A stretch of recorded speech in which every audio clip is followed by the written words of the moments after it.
오늘 예배에 참여한 여러분 모두에게 하나님의 은혜와 복이 넘치기를 주의 이름으로 축원합니다. 농사를 짓는 농부가 1년 중에 언제가 가장 기쁠까요? 아마 추수하는 때일 겁니다.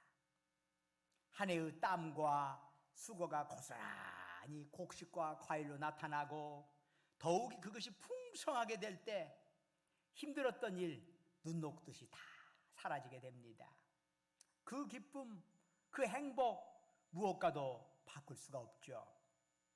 우리는 오늘 본문에서 이러한 추수의 이야기를 보게 됩니다. 그런데 가만히 오늘 본문을 보니까 추수 이후의 반응이 둘로 쫙 나누는 것을 보게 됩니다. 신명기와 누가복음 각각에서 추수에 대한 이야기가 나오는데, 물론 그 추수할 때 추수하는 농부들에게 모두 다 기쁨이 있죠. 기쁨이 있어요. 추수의 기쁨이 있죠. 그러나 그 다음 추수 이후에 그 추수의 기쁨이 어디로 연결되느냐 하는 데 있어서는 차이가 나게 되네요. 이 시간 우리는 그 차이가 무엇인지 살펴보고 우리가 살아가면서 어떤 유형을 따라가야 할지를 결단하는 시간, 이 시간 갖고자 합니다. 이스라엘 백성은 풍성히 벌판을 채색한 과일, 곡식을 보면서 기쁨과 행복감에 푹 젖어 있었습니다. 그러나 눈에 보이는 게 전부는 아니지요. 그들의 기쁨은 그 모든 것을 허락하신 하나님 향하였습니다. 하나님을 향하여 감사를 드렸습니다.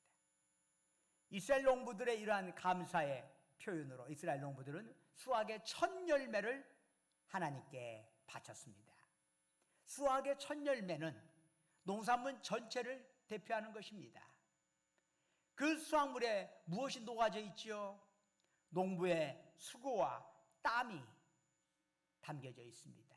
그런데 농부가 수고할 수 있고 땀 흘릴 수 있는 것은 그에게 생명이 있기 때문이지 않겠습니까? 그 생명 누가 준 겁니까? 하나님이 주셨습니다. 농사를 지으려면 땅이 있어야죠. 그 땅 누가 이스라엘 백성에게 주었나요? 하나님이 주셨습니다. 그것을 수확할 수 있는 힘도 하나님이 주셨고, 수확하는 데 있어서 필수적인 햇빛이나 비와 바람 모두 하나님이 주셨습니다. 그러므로 수확물 모두는 하나님의 것입니다. 그래서 모든 것이 하나님으로부터 나왔다, 이런 것을 고백을 하면서 수확의 첫 열매를 구별하여 하나님께 바치는 것입니다. 자, 첫 열매를 하나님께 바칠 때 그들의 가슴을 스쳐 지나가는 것이 있었습니다. 이스라엘 백성은 신명기 26장 5절에서 자기들의 조상을 방랑하는 아람 사람이다 이렇게 부르고 있어요. 자기 땅 한 필지도 없어 이리저리 떠돌아다니면서 땅 주인 눈치 보고 살아야 했던 불쌍한 족속들이었다라고 그 조상들을 회고하고 있어요. 그들은 자기들이 누구보다도 뼈대 있는 조상들의 후예라고 고백하는 게 아닙니다. 하늘에서 내려온 영웅적인 후예라고 고백하는 것도 아니랍니다. 오히려 고대 중동 사회에서 참으로 별볼일 없이 떠들어 생활하던 자들이 바로 우리 조상들이었어요 라고 고백하는 이 고백, 얼마나 놀라운 일인지 몰라요. 우리나라 대부분에 물어보면 조상들 중에서 판정승 안 하신 분이 하나도 없어. 다 한 자리에서 걸쳐 했어. 그러나 이스라엘 백성들은 자기들의 조상을 참으로 떠돌이다는 그런 사람들이 떠돌이였습니다 라고 하는 이런 고백은 놀라운 고백이 아닐 수가 없어요. 어떻게 자기 조상들의 이런 설사 그것이 사실이라 할지라도 그런 말 하기가 쉽지 않은데 어떻게 그런 말을 할 수 있나요? 그들은 사람의 공로를 보는 게 아닙니다. 사람의 능력을 보는 게 아닙니다. 오직 하나님의 능력, 하나님의 은혜를 바라보기 때문에 그런 말을 할 수 있는 것이지요. 인간을 내세우는 생각이 없어. 모든 것은 하나님의 덕분입니다. 하나님께 영광, 이 초점만 맞추고 있기 때문에 자기들의 부족함을 조금도 부끄러움 없이 내놓을 수가 있는 것이죠. 그런데 이 떠돌이 조상들이 흉년이 들자 먹을 것이 없어서 애굽으로 흘러 들어갔습니다. 다행히 그곳에서 하나님의 도움으로 이스라엘 크고 강한 민족을 이루게 되었습니다. 그러나 숫자가 많아도 내 땅이 없다 보니까 여전히 그곳은 더부살이 신세입니다. 더욱이 이스라엘인들의 숫자가 많아지자 애굽인들이 위기를 느끼고 이들을 노예로 삼았습니다. 중노동을 시키고 심지어 민족 말살 정책을 펼치기도 했습니다. 집 없고 땅 없이 살려보니까 참 서럽고 힘든 것이에요. 그런데 하나님께서 고난 중에 부르짖는 이스라엘 백성의 소리를 들으셨네요. 그리고 이적과 기사로 애굽을 굴복시키고 이스라엘 백성을 애굽에서 해방시켰습니다. 그리고 조상들에게 하나님께서 약속하신 대로 가나안 땅을 그 이스라엘 백성에게 주셨습니다. 이제 땅 없는 서러움 끝났습니다. 더부살이 하면서 혹시나 쫓겨나지는 않을까 했던 불안과 두려움 사라졌습니다. 이스라엘 백성은 이제 새롭게 얻은 그 땅에 씨를 뿌리고 수확을 하면서 이 땅이 진짜 내 땅이구나 실감할 수 있었습니다. 이거 정말 하나님의 은혜구나 감격하였습니다.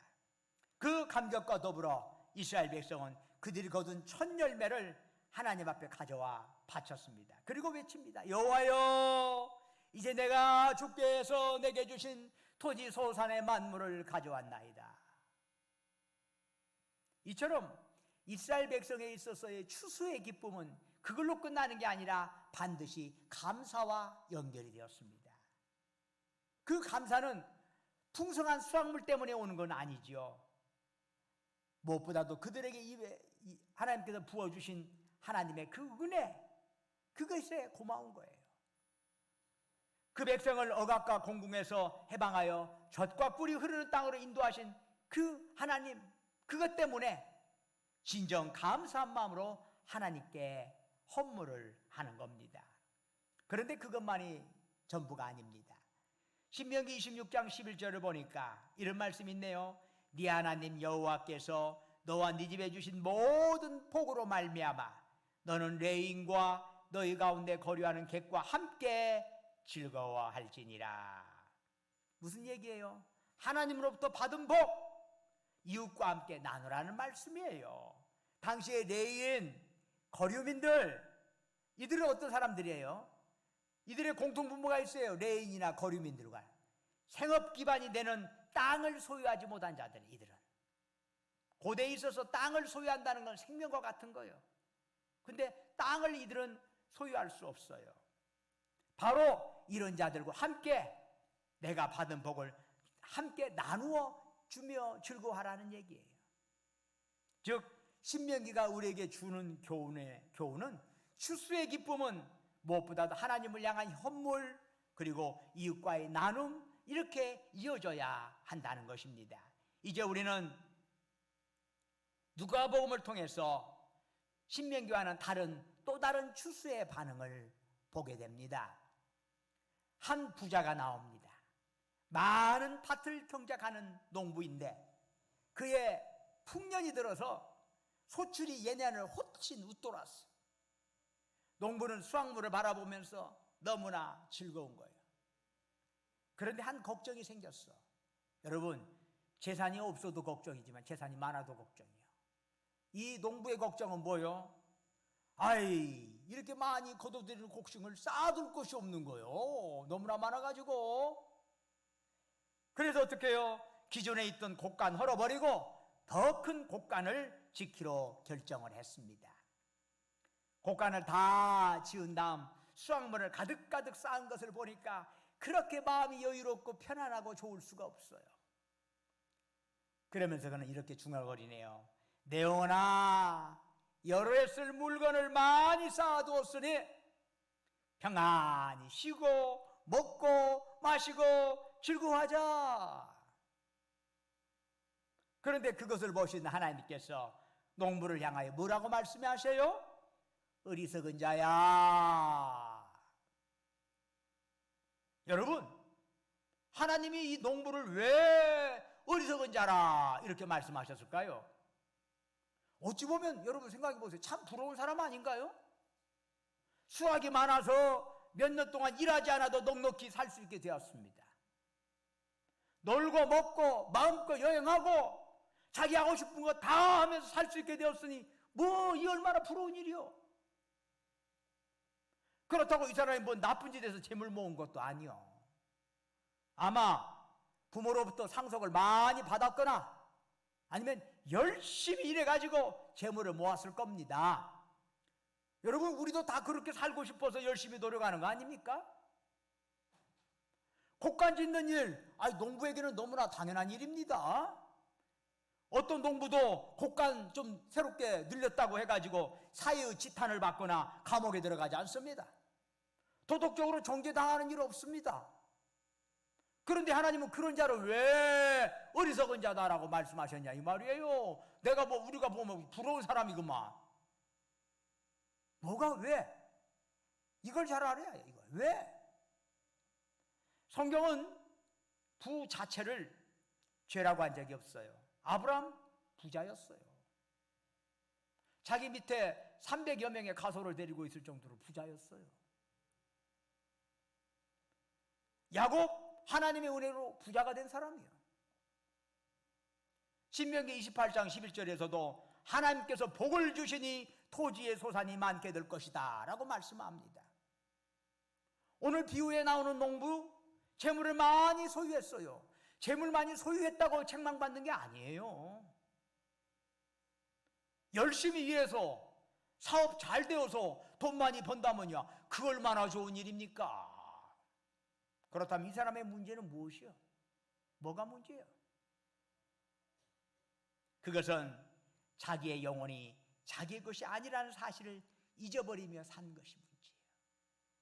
누가복음 12장 20절에서 하나님 말씀하네요. 어리석은 자여, 오늘 밤에 네 영혼을 도로 찾으리니 그러면 네 준비한 것이 누구의 것이 되겠느냐.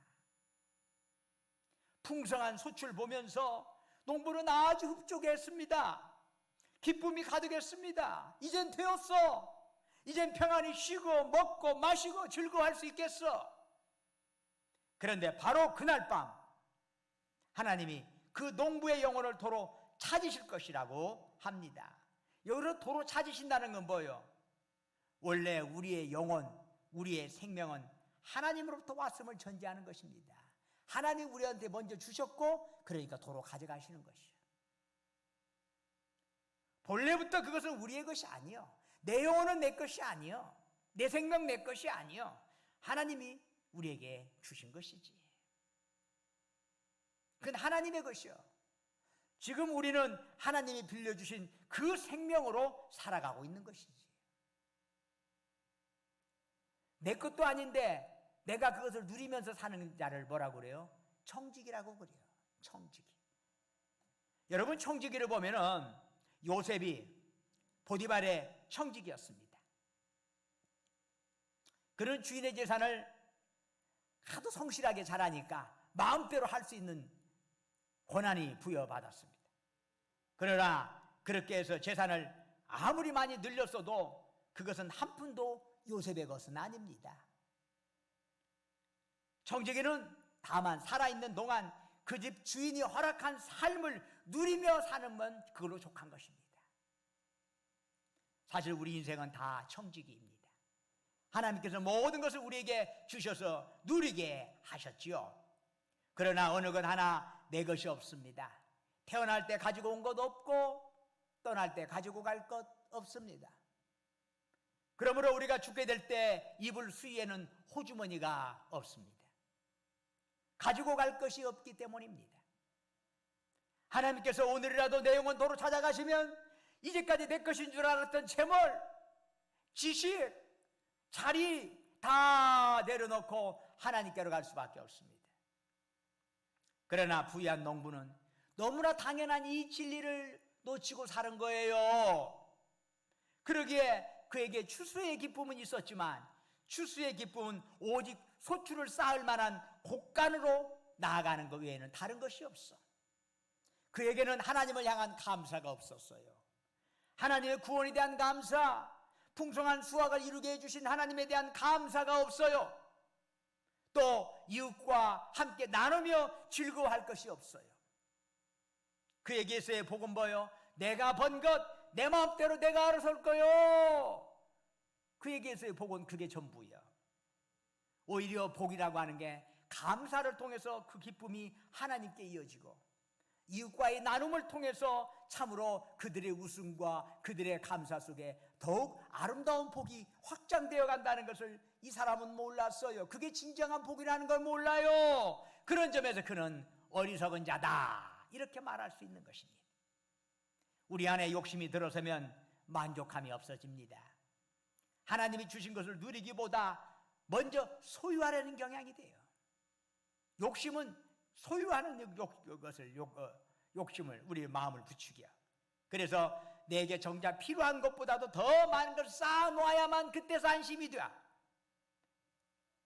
그래서 돈 많이 벌면 어떻게 이것으로 하나님께 감사하고 이웃을 도울 수 있을까 하는 생각보다는 어떻게 하면 더 큰 곳간을 지을 것인가, 어떻게 하면 더 많은 통장을 만들 것인가 하는 생각만 가득합니다. 하나님을 향한 감사, 이웃에 대한 구제, 아이고 내 곳간을 다 채운 후에서야 생각할 문제다 이렇게 생각을 하는 거지. 그런데 여러분, 내 곳간을 채울 수 있을까요? 사람이라고 하는 게 욕심이 끝이 없어.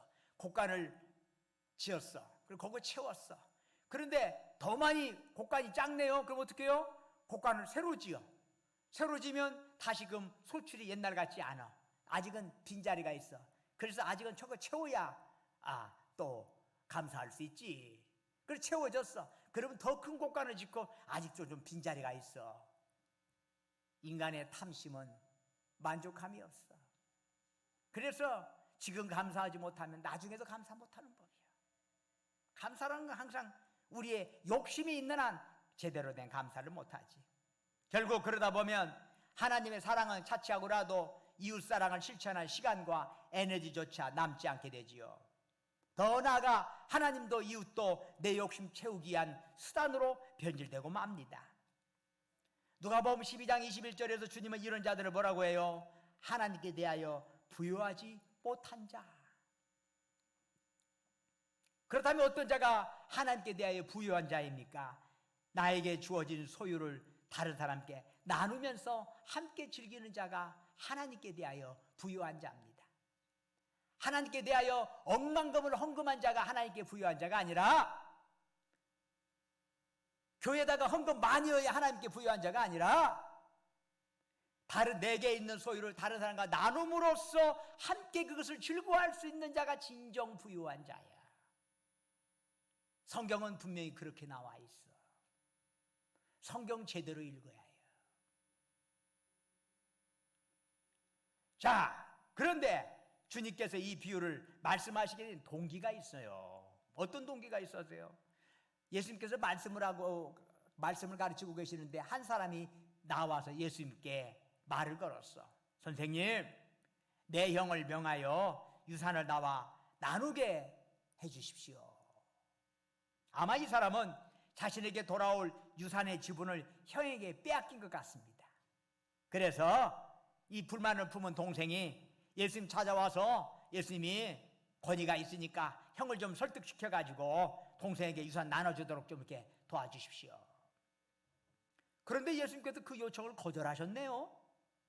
누가 나를 너희 재판장이나 물건 나누는 자로 세웠느냐? 물론 어느 누구도 예수님을 재판장이나 중재자로 세운 적 없어요. 그런데 유대인 사회에서 랍비들은 법적인 사건이나 유산 분쟁을 처리하는 데 있어서 대단히 중요한 역할을 담당해 왔었어요. 그게 하나의 관습이에요. 그러니 이 사람의 요구는 전혀 이상한 것이 아니요. 그런데도 예수님은 거절을 하셨어. 게다가 이런 말씀을 덧붙이시네요. 삼가 모든 탐심을 물리치라. 사람의 생명이 그 소유에 넉넉한 데 있지 아니하니라. 이 말씀 좀 이상하지 않아요? 아니, 형이 혼자 다 먹어버렸던 유산 동생한테 좀 나눠주라. 정당한 유산의 목 받을 수 있도록 좀 주님이 좀 도와주시오. 도움을 청했는데 도와주지는 않고 게다가 탐심이라고 말을 덧붙여. 이거 왜 참 기분 나쁜 일이 될 수가 있어요. 내가 뭐 탐심이요? 마땅한 내 목 좀 탔는데 좀 예수님이 도와달라고 그러는데 그걸 탐심이라고 그래. 아이, 기분 나빠? 얼마든지 이럴 수도 있어요. 그렇지 않습니까?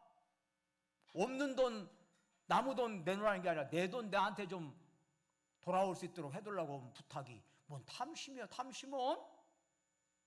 그런데 예수님께서 그렇게 말씀하셨어. 도대체 뭐가 문제지? 뭐가 문제예요? 지금 예수님의 도움을 받고자 하는 사람은 예수님으로부터 생명을 얻는 것, 예수님의 구원을 얻는 것, 이거 관심 없어. 이거 관심 없어. 그의 관심사는 오직 자신에게 배당된 유산의 몫을 찾는 거예요. 예수님께서 말씀하시는 탐심의 의미는 우리는 여기서 접근할 수가 있어요. 즉, 여기서 탐심은 눈 부릅뜨고 침 질질 흘리면서 남의 것 빼앗아 먹는 그런 것을 의미하는 게 아니야. 예수님이 지적하시는 바는 사람의 생명이 소유의 넉넉한 데서 온다고 생각하는 것 자체가 탐심이라는 거예요. 즉, 많이 쌓아놓으면 내 생명도 많이 될 것이다 라고 생각하는 자체가 탐심에서 비롯된 것이라는 거예요. 생명의 주인 되신 예수님을 앞에 지금 놓고 있잖아요, 이 사람이. 근데 그 사람의 관심사는 생명이 아니라 소유요. 예수님을 믿는다 하면서도 예수님이 주시는 영생의 소망 바라보며 삶을 누리기보다는 예수님 덕으로 재산 늘리는 데만 초점을 맞추고 있다면 예수님은 그 사람을 탐심이라고 얘기하는 거예요. 예수님 덕분에 부자 좀 됩시다. 예수님은 탐심이라고 얘기하는 것이에요.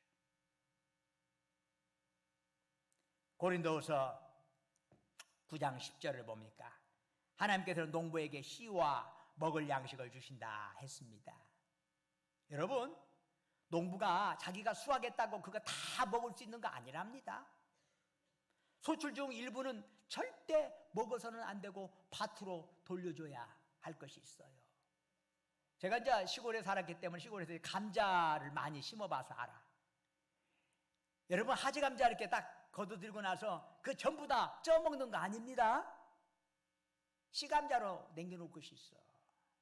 다음에 밭에다가 심어야 할 것이 따로 놔둬. 그건 절대 먹으면 안 돼. 배고프다고 그냥 다 먹으면 안 돼. 그건 따로 떼어놓고 나머지만 먹게 돼. 나머지만. 배고파도 그건 먹으면 안 돼. 그래야 내년을 예약할 수가 있는 것이지. 그렇다면 여기서 밭에 다시 뿌리를 씨는 무엇을 의미하는 걸까요? 하나님께 드리는 연보, 그리고 가난한 자들에게 베푸는 물질이에요. 이게 바로 내가 먹어서는 안 될 씨요.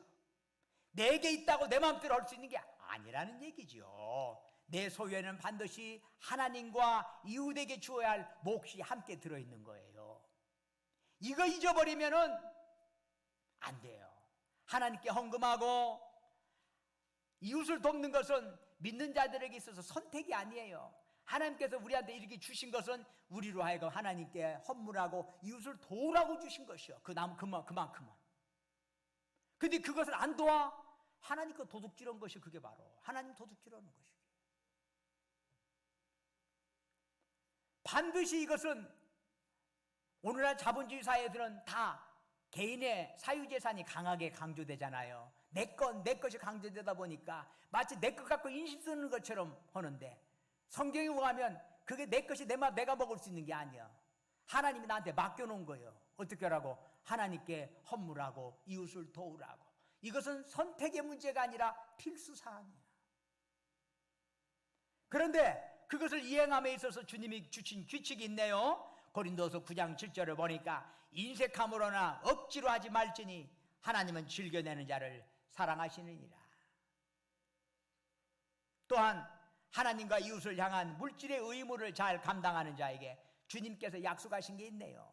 고린도서 9장 8절을 보니까 하나님이 능히 모든 은혜를 너희에게 넘치게 하시나니 이는 너희로 모든 일에 항상 모든 것이 넉넉하여 모든 착한 일을 넘치게 하게 하려 하심이라 말씀합니다. 이게 뭔 얘기요?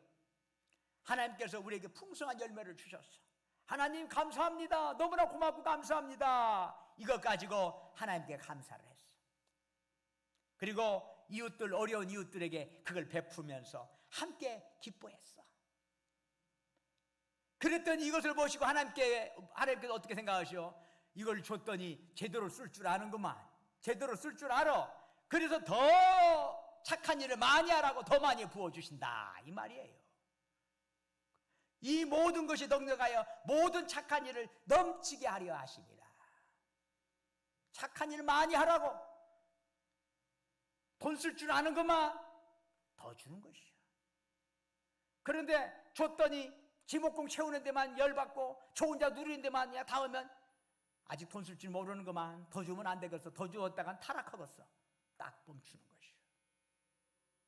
하나님의 약속이에요. 이게 하나님의 약속이에요. 사랑하는 여러분, 주님의 말씀은 생명의 말씀입니다.